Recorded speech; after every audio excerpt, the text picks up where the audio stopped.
कहानी की शुरुआत में हमें एक विशालकाय गोरिल्ला दिखाया जाता है जिसका नाम कोंग है। इस वक्त कोंग बेहद गुस्से में है। असल में कोंग को इंसानों द्वारा बनाई गई एक बनावटी दुनिया में रखा गया है ताकि गॉडजिला को उसकी भनक तक न लग सके। करीब 6 साल पहले कोंग और गॉडजिला के बीच एक भीषण और खतरनाक लड़ाई हुई थी जिसमें गॉडजिला ने कोंग को हरा दिया था। ये दोनों खतरनाक जानवर एक दूसरे की मौजूदगी को दूर से ही महसूस कर सकते हैं, इसीलिए इंसानों को डर है कि अगर ये दोनों फिर से आमने सामने आए तो पूरी दुनिया में भयानक तबाही मच सकती है। वक्त के साथ अब कोंग पहले से कहीं ज्यादा विशाल और ताकतवर हो चुका है। तभी वहाँ एक छोटी बच्ची आती है जो कोंग की सबसे करीबी दोस्त है। कोंग उस बच्ची की खातिर अपनी जान भी दे सकता है, लेकिन इस वक्त उसका गुस्सा 7वें आसमान पर है। वह गुस्से में पास लगा एक विशाल पेड़ उखाड़ता है और उसे पूरी ताकत से आसमान की तरफ फेंकता है। वह पेड़ सीधा जाकर ऊपर लगी एनर्जी वॉल से टकराता है जिससे वहाँ एक बड़ा छेद हो जाता है। कोंग की बढ़ती ताकत और उसके गुस्से को देखते हुए अब इंसान फैसला करते हैं कि उसे किसी दूसरी सुरक्षित जगह पर शिफ्ट करना ही होगा। अगले सीन में हमारी मुलाकात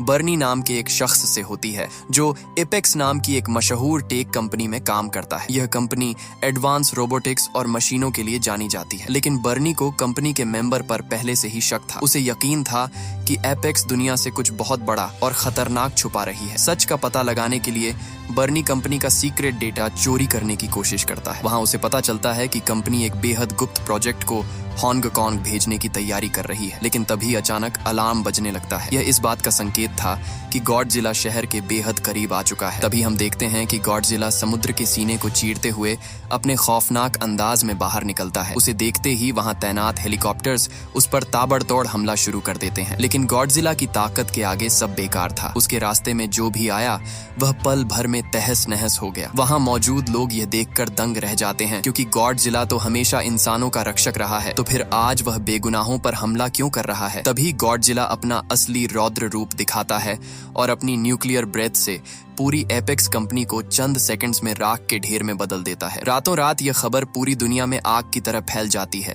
एपेक्स कंपनी का मालिक टीवी पर आकर बयान देता है कि गॉडजिला अब बेकाबू हो चुका है, लेकिन वो जल्द ही उसे रोकने के लिए एक बेजोड़ मशीन तैयार कर लेंगे। इस न्यूज को मैडिसन नाम की लड़की देख रही होती है, जिसे पूरा यकीन था कि गॉडजिला बिना किसी वजह के हमला नहीं कर सकता। उसे शक था कि इसके पीछे जरूर एपेक्स कंपनी का ही कोई काला हाथ है। मैडिसन यह बात अपने पिता को समझाने की कोशिश करती है, पर उसके पिता उसकी बात अनसुनी कर देते हैं। उनका कहना था कि ये टाइटन्स भी इंसानों की तरह होते हैं जिनका दिमाग कभी भी फिर सकता है, और अब गॉडजिला उनके लिए एक हीरो नहीं बल्कि विलन है। पिता की बात सुनकर मैडिसन मायूस हो जाती है और बर्नी के उस सीक्रेट पॉडकास्ट को सुनने लगती है जिसमें एपेक्स और गॉडजिला को लेकर चौंकाने वाले खुलासे किए जा रहे थे। मैडिसन उसी पल फैसला करती है कि वह बर्नी को ढूंढ कर निकालेगी ताकि यह जान सके कि आखिर गॉडजिला ने एपेक्स कंपनी को ही अपना निशाना क्यों बनाया। दूसरी तरफ कहानी में एंट्री होती है एपेक्स कंपनी के मालिक वॉल्टर की, जो मशहूर साइंटिस्ट नेथन से मिलने पहुंचता है। वॉल्टर उसे एक चौंकाने वाली बात बताता है। नेथन का होलो अर्थ वाला आइडिया बिल्कुल सच था। नेथन ने अपनी एक किताब में दावा किया था कि हमारी धरती के नीचे एक और रहस्यमयी दुनिया बसी है जहाँ से इन टाइटन्स को उनकी असली ताकत मिलती है। वॉल्टर नेथन को लालच देता है कि अगर वे वहाँ पहुँच गए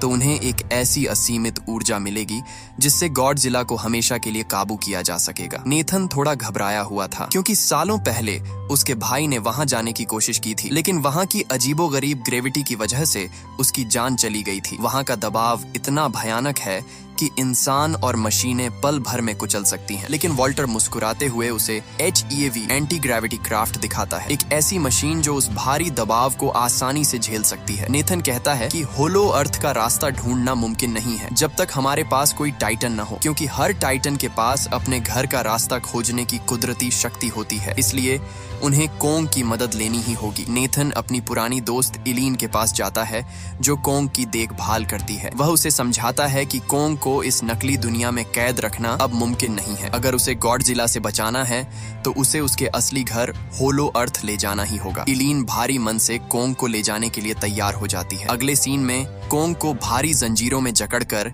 एक बड़े जहाज पर ले जाया जा रहा है। रात के सन्नाटे में वह छोटी बच्ची इशारों में इलीन को बताती है कि कोंग बहुत गुस्से में है। उसे गुलामी की ये जंजीरें बिल्कुल पसंद नहीं आ रही। उधर आर्मी के लीडर को भरोसा था कि वे गॉडजिला की नजरों से बच निकलेंगे, लेकिन इलीन जानती थी कि गॉडजिला और कोंग की दुश्मनी सदियों पुरानी है। ये दोनों ही खुद को इस दुनिया का इकलौता राजा मानते हैं और अगर ये आमने सामने आए तो ऐसी तबाही मचेगी जिसे कोई नहीं रोक पाएगा। इसी बीच मैडिसन अपने दोस्त के साथ उस सीक्रेट हैकर बर्नी तक पहुंच जाती है। बर्नी उन्हें बताता है कि एपेक्स कंपनी गुपचुप तरीके से कुछ ऐसा बना रही है जो सीधे गॉडजिला को चुनौती दे रहा है और शायद गॉडजिला को इसी बात की भनक लग गई है। तभी अचानक समुद्र के बीचों बीच खतरे के सायरन गूंजने लगते हैं। वह छोटी बच्ची घबरा कर इशारा करती है, गॉडजिला आ रहा है। समुद्र की लहरों को चीरती हुए विशाल गॉडजिला तेजी से कोंग की तरफ बढ़ रहा था। कोंग अभी भी जंजीरों में जकड़ा हुआ था। आर्मी उसे बचाने के लिए गॉडजिला पर मिसाइलों की बारिश कर देती है, लेकिन गॉडजिला की खाल किसी फौलादी पहाड़ जैसी थी। वह अपनी पूंछ के एक ही वार से हेलीकॉप्टरों को तिनके की तरह उड़ा देता है। अब गॉडजिला का गुस्सा 7वें आसमान पर था और वह एक एक करके आर्मी के जहाजों को समंदर की गहराइयों में भेजने लगता है। युद्ध अब और भी भयानक हो चुका था। गॉडजिला एक जोरदार टक्कर मारकर आर्मी के जहाज को समंदर के बीचों बीच पलट देता है। यह देख कोंग का गुस्सा फूट पड़ता है। वह एक जहाज से दूसरे पर छलांग लगाता हुआ सीधे गॉडजिला के सामने जा पहुंचता है और उसके चेहरे पर एक जोरदार मुक्का जड़ देता है। दोनों महादानवों के बीच जबरदस्त भिड़ंत होती है। गॉडजिला पलटवार करता है जिससे कोंग नीचे गिरता है, लेकिन वह फुर्ती से उठकर दोबारा हमला करता है और गॉडजिला को पानी में धकेल देता है। अब गॉडजिला अपना सबसे घातक हथियार न्यूक्लियर ब्रेथ इस्तेमाल करने की कोशिश करता है। कोंग खतरे को जान लेता है और अपनी जान बचाने के लिए फौरन पानी में कूद जाता है, लेकिन पानी के अंदर गॉडजिला का राज चलता है। वह कोंग को गहराई में खींच लेता है। कोंग के लिए पानी में सांस लेना नामुमकिन था और उसका दम घुटने लगता है। गॉडजिला उसे खत्म करने ही वाला होता है कि तभी इलीन की गुहार पर आर्मी की टीम पानी के अंदर मिसाइलों की बौछार कर देती है। इस धमाके से गॉडजिला की पकड़ ढीली पड़ती है और कोंग जैसे तैसे अपनी जान बचाकर बाहर आता है। तभी नेथन एक समझदारी भरा फैसला लेता है। वह सभी जहाजों के इंजन और मशीनें बंद करने का हुक्म देता है। वे चाहते थे कि गॉडजिला को लगे कि सब खत्म हो चुका है और वह जीत गया है। गॉडजिला कोंग की तरफ आखिरी बार देखता है और उसे मरा हुआ समझकर शांत होकर वहां से चला जाता है। दूसरी तरफ मैडिसन और उसके दोस्त छुपते छुपाते एपेक्स कंपनी के हेडक्वार्टर में घुस जाते हैं। वहां उन्हें स्कल क्रॉलर में बहुत सारे विशाल अंडे मिलते हैं। इससे पहले कि वे कुछ समझ पाते, लैब का दरवाजा लॉक हो जाता है और वे एक हाई स्पीड ट्रांसपोर्ट पॉड में फंस जाते हैं जो उन्हें जमीन के नीचे बने रास्तों से सीधा होंग कॉन्ग की तरफ ले जाने लगता है। इधर आर्मी कोंग को हेलीकॉप्टरों की मदद से अंटार्कटिका के उस गुप्त रास्ते पर ले आती है जो सीधा होलो अर्थ की ओर जाता है। शुरुआत में कोंग उस गुफा में जाने से कतराता है, लेकिन वह छोटी बच्ची उसे समझाती है कि गुफा के उस पार उसका असली घर और परिवार है। कोंग उसकी बात मानकर अंदर कदम रखता है और उसके पीछे पीछे नेथन और उनकी टीम अपनी एंटी ग्रेविटी कारों के साथ निकल पड़ती है। जैसे ही वे होलो अर्थ में दाखिल होते हैं, उनके सामने एक जादुई और उल्टी पुल्टी दुनिया होती है जहां सब कुछ गुरुत्वाकर्षण के नियमों के खिलाफ था। लेकिन वहां कदम रखते ही उनका सामना अजीबोगरीब मॉन्स्टर्स से होता है। एक उड्डता हुआ मॉन्स्टर टीम की कार को कुचल देता है और जैसे ही वह उस छोटी बच्ची पर हमला करने बढ़ता है, कोंग पीछे से आकर उसे दबोच लेता है और बेरहमी से उसे मौत के घाट उतार देता है। कोंग तेजी से अपने घर की तलाश में आगे बढ़ता है और टीम उसके पीछे पीछे। दूसरी तरफ मैडिसन और उसके दोस्त होंग कॉन्ग की उस सीक्रेट लैब में पहुंच जाते हैं जहां एपेक्स कंपनी का सबसे खौफनाक राज छिपा था। वहां उन्होंने देखा मेगा गॉडजिला, लोहे और तकनीक से बना एक विशालकाय गॉडजिला जिसे रेंस सेरेजावा अपने दिमाग से कंट्रोल कर रहा था। अब मैडिसन को समझ आता है कि असली गॉडजिला ने एपेक्स पर हमला क्यों किया था। वह इस नकली शिकारी गॉडजिला को पहचान गया था। मेगा गॉडजिला की ताकत आजमाने के लिए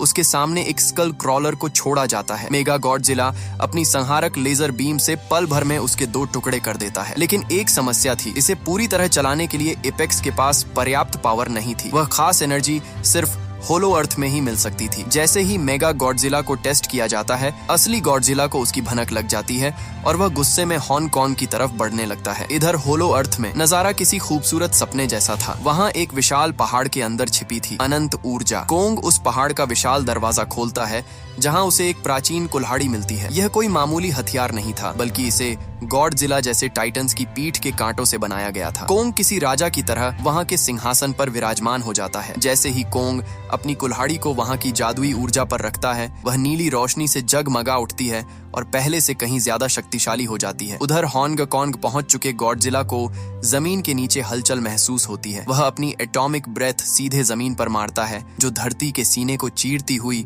हजारों मील नीचे कोंग तक पहुंच जाती है। इसी बीच टीम के साथ आई एपेक्स की मालकिन माया चालाकी से उस एनर्जी का डेटा अपनी कंपनी को भेज देती है, ताकि मेका गॉडजिला को अपराजेय बनाया जा सके। इलीन उसे रोकने की कोशिश करती है, लेकिन माया नहीं मानती। तभी गॉडजिला की न्यूक्लियर पावर वहां तबाही मचा देती है। माया वहां से भागने की कोशिश करती है, लेकिन कोंग उसे देख लेता है और उसकी कार को हाथ से कुचलकर उसे खत्म कर देता है। अब कोंग अपनी जादुई कुल्हाड़ी उठाता है और उसी रास्ते से छलांग लगाकर सीधे होंग कोंग की धरती पर पहुंच जाता है, जहां गॉडजिला उसका बेसब्री से इंतजार कर रहा था। कोंग अपनी कुल्हाड़ी से गॉडजिला पर एक ऐसा वार करता है कि वह जख्मी हो जाता है। गॉडजिला बार बार अपनी न्यूक्लियर पावर से हमला करता है, लेकिन कोंग अपनी फुर्ती और चालाकी से हर बार बच निकलता है। दोनों के बीच एक विनाशकारी युद्ध छिड़ जाता है, लेकिन अंत में गॉडजिला भारी पड़ता है। वह घायल कोंग को जमीन पर पटक देता है, उसकी छाती पर पैर रखकर एक जोरदार दहाड़ मारता है और उसे अधमरा छोड़कर आगे बढ़ जाता है। उधर एपेक्स के मालिक को वह जादुई एनर्जी मिल चुकी थी जिसका उसे इंतजार था। जैसे ही वह रहस्यमयी ऊर्जा मेगा गॉडजिला के अंदर डाली जाती है, वह पूरी तरह जाग उठता है, लेकिन एक्टिवेट होते ही मेगा गॉडजिला बेकाबू हो जाता है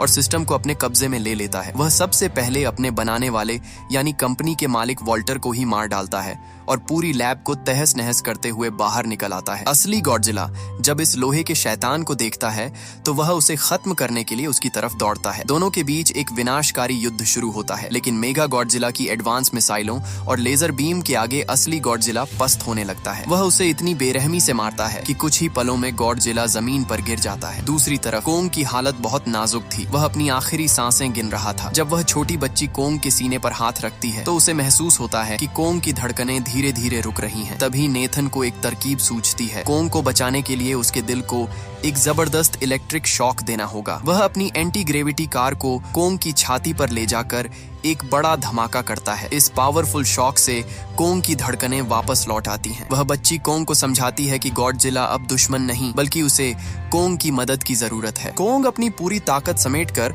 गॉडजिला को बचाने निकल पड़ता है। मेगा गॉडजिला अपनी घातक लेजर से गॉडजिला का काम तमाम करने ही वाला था कि तभी कोंग वहां आकर उसे बचा लेता है। अब गॉडजिला समझ जाता है कि इस लोहे के शैतान को हराने के लिए उन्हें साथ मिलकर लड़ना होगा, लेकिन मेगा गॉडजिला इतना ताकतवर था कि वह अकेला ही इन दोनों महाबलियों पर भारी पड़ रहा था। कोंग की नजर अपनी कुल्हाड़ी पर पड़ती है, लेकिन उसकी शक्ति खत्म हो चुकी थी। तभी लैब में मौजूद जोश को एक आइडिया आता है। वह बर्नी की शराब उठाकर मेन कंट्रोल पैनल पर डाल देता है। इससे सिस्टम में शॉर्ट सर्किट होता है और मेगा गॉडजिला कुछ पलों के लिए जाम हो जाता है। इसी सुनहरे मौके का फायदा उठाकर गॉडजिला अपनी एटॉमिक ब्रेथ से कोंग की कुल्हाड़ी को चार्ज कर देता है। अब कोंग के हाथ में दुनिया का सबसे शक्तिशाली हथियार था। वह एक के बाद एक मेगा गॉडजिला के हाथ काट डालता है और अपनी कुल्हाड़ी से उसके टुकड़े टुकड़े कर देता है। आखिर में कोंग उसका सिर उखाड़कर अपनी जीत की गूंजती हुई दहाड़ मारता है। मेगा गॉडजिला के खत्म होते ही होंग कोंग में शांति छा जाती है। गॉडजिला और कोंग एक दूसरे के सामने आते हैं। कोंग अपनी कुल्हाड़ी उठाता है, लेकिन गॉडजिला शांत रहता है। दोनों समझ चुके थे कि एक बड़े दुश्मन को हराने के लिए उन्होंने साथ दिया है और अब उनकी पुरानी दुश्मनी खत्म हो चुकी है। गॉडजिला सम्मान के साथ वापस समुद्र की गहराइयों में चला जाता है। कहानी के अंत में कोंग अपने असली घर होलो अर्थ पहुंच जाता है, जहां वह अब चैन से रह सकता है। वह छोटी बच्ची भी हमेशा के लिए कोंग के साथ वहीं रहने लगती है। अगर वीडियो पसंद आई तो एक लाइक करना और चैनल को सब्सक्राइब करना।